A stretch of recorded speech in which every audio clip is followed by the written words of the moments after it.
跨南美大陆东西两岸，密集出席近40场双多边活动，达成60多项合作文件，既会老友又交新朋，既进行战略沟通又深化务实合作，既推动大国关系健康稳定发展，又引领全球南方团结自强，开辟了新时代中国特色大国外交新境界。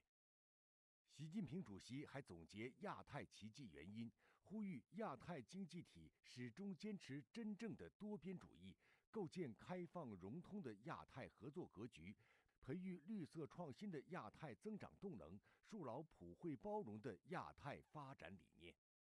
从格局来讲就是要达到一个开放融通的，这个其实也是要坚持亚太区域合作开放包容，它的开放性一定是一个面向所有经济体的。另一方面呢，绿色创新的合作的动能绿色创新是现在时代的潮流，在这方面再叠加这个数字化、智能化的转向，习主席呢都有很多深刻的阐述。最后一个呢，就要树牢这个普惠包容的发展理念。其实这一点呢，和我们在国内倡导的我们的这个所谓的创新协调绿色开放共享的新发展理念其实理念是一脉相承的。两国元首以视频方式共同出席前海港开港仪式。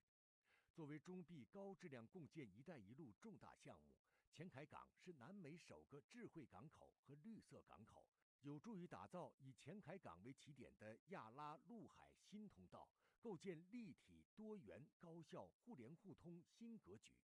前海港呢，到中国的这个上海时间呢23天，可以说大大的缩短了海运时间。那么同时呢，我们看到呢，与它相关周边的一些国家，包括巴西呀，包括智利呀，都开始和这个前海港呢有一些路网衔接的规划。那么它就使得这个秘鲁呢，它未来在地区当中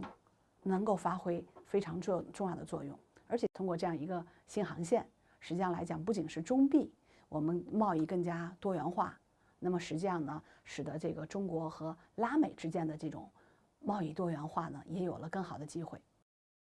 王毅表示，中巴宣布构建命运共同体，并实现“一带一路”倡议同巴西发展战略对接，是中巴关系史上的历史性时刻，符合两国人民共同期待。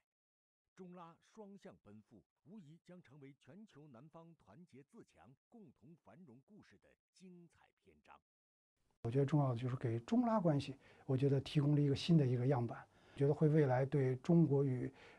整个拉美，我觉得都会起到一个引领作用。中巴这种合作，我觉得会完全，我毫不怀疑一定会带动这个发展中国家或者南方国家的这种团结的这种趋势。所以我觉得从全球舞台中的这种角度看，中巴这种合作一定会加速这个发展中国家整体崛起的这样一个这个世界大势。